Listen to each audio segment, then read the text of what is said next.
Hey guys, Violet from the Violet Studio here. Welcome to Watercolor Portraits, an ArtBrain training foundations for success.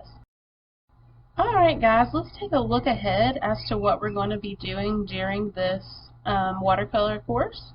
We are going to be practicing foundations in drawing. There are 4 steps to that process. We're going to learn how to draw with a grid. We're going to learn how to mix skin tones, and then we're going to complete a child, an adult, and a pet portrait. The ArtBrain. What does that mean? I'm going to help train your brain to see like an artist. Our brains do not see in an artistic way, meaning that it misplaces information because it didn't see it necessary, like where the shadows lie on a face and how to use those shadows to create a form.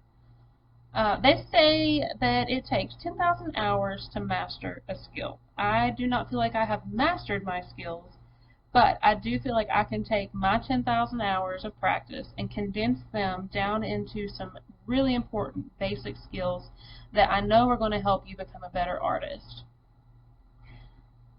If you are not a naturally talented artist, you can train yourself to become an amazing artist. It just takes practice. Probably not the full 10,000 hours, but it does take practice, and you can become an amazing artist. You can train to do this. The more you practice, the easier you will be able to see each layer of the art process.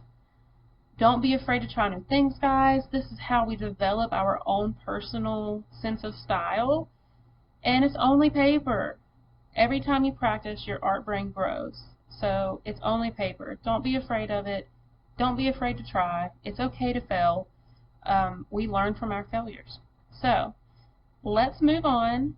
You all are going to do amazing in this program, and I'm always here for you if you have any questions. Please feel free to reach out and set up a meeting with me, and I would love to help you through whatever you're working on. Hi guys, I know how hard it can be to choose supplies. So when you first get started, especially if you've walked into any of the big art supply stores, it's overwhelming with all the options, and they have a lot of options. So if you don't want to have to go to the store and try and find your own supplies, I hopefully have made this easy, and I've created an art box for each of the classes specific, or a general complete supply box. So I'm going to talk about a few of the items that you will receive if you order the watercolor set. So you will get a 40-sheet spiral-bound watercolor sketchbook is what I'm going to call it, because I use it for that. I use it for a little bit of everything. I will do actual art for a client in it, and I'll practice in it. Like, I feel comfortable doing everything in this sketchbook. So again, you will receive one of these. It's 9 by 12 inches, and its weight is 300 pounds. Well, it says grams, I guess. But they talk about paper in terms of pounds whenever you go to the art store and start looking. So the heavier it is, the thicker the paper it is. And when you're using, or when you're painting in watercolor, it's pretty important to have a heavy paper, because something like printer paper that's super light and thin, it'll just buckle, which means it gets all these waves and crinkles in it, and it really makes it hard to add layers to. So you want to at least have some sort of heavyweight paper. About any store you go to is going to carry some sort of watercolor sketchbook or notebook in it. Again, you want to look for heavier weight. It could be watercolor or mixed media. Mixed media paper is also, to me, almost exactly the same as at least this grade of watercolor paper, which is more of a, it's an affordable grade. I love it though. Again, I recommend it. I use it to paint on for my clients. I've had no complaints. So again, you will receive one of these. Next, the brushes. You will receive a pack of brushes, just like these. There's actually a couple more to the set than this, but these are the only ones that I tend to use, other than I have a little flat angle brush that you'll also receive. I use it a lot too. It's really good for going back and getting details. So this is a round number 8 paintbrush. It is the one I use 95% of the time, I guess. I used to only paint with around 6, but I find I still get about the same results with a little bit faster of coverage with the 8. But you can see they are very similar in size, and I would recommend either for your overall constant painting. This fan brush, I actually don't use fan brush for much of anything other than to cover my background quickly with clean water if I'm doing like a wet on wet method, and we will do some of that within this practice coming up. So it could also be very helpful to at least have a flat wide brush, something about an inch. Next is the paint. The paint that I use is a 16 half pan set. I have found this set a couple of different places, and again, it's also available in my store. It gives me rich colors. I really like the colors it gives me. I love that you can paint. It's a travel set. I don't have the top with me, but it comes with 2 of these side trays. They look the same and they attach on each side. I usually only need 1 and find that 2 takes up too much space, but it's an option. It comes with this little reservoir. It comes with a sponge, and it comes with a brush that holds water.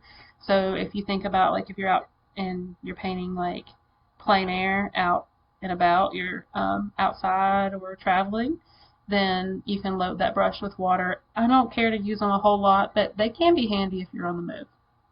Okay, so again, this I like this half pan set because if I do take it with me somewhere, all you have to do is get your paint wet and you paint with it, and then it dries back and you've got plenty of it. I have been using this palette for at least 6 months now, and I have yet to use up any one color.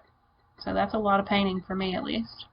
Again, I get beautiful rich colors. It has a lovely selection of colors in it. I feel like it has every color I could possibly need, except for a super dark brown and a nice burgundy color for like the lips.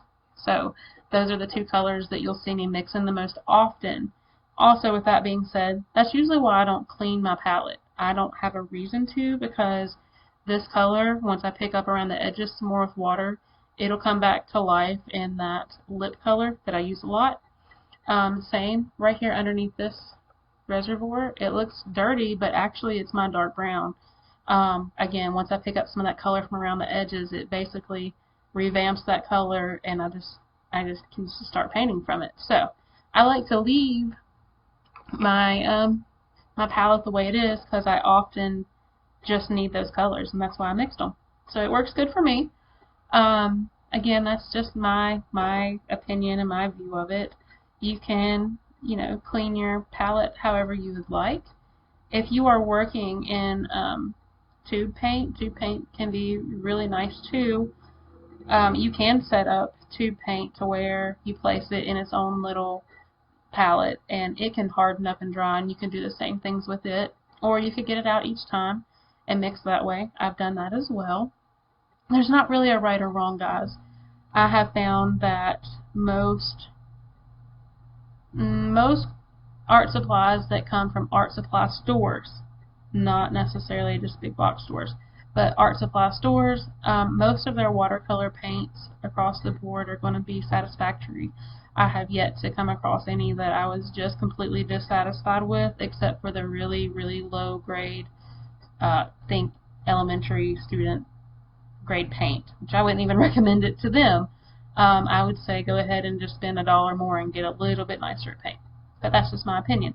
So, that's it. These are the main supplies that I'm going to suggest for anyone who is just getting started. Again, 300-pound paper, the 16 half-pan set, and just a round 8 and a round 6 brush.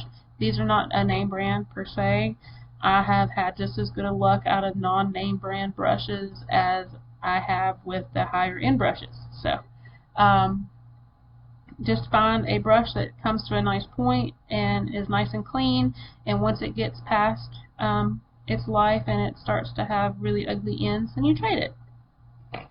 Alright, if you have any questions or you want any further suggestions on supplies to use, you're welcome to reach out to me. As always, have a good evening.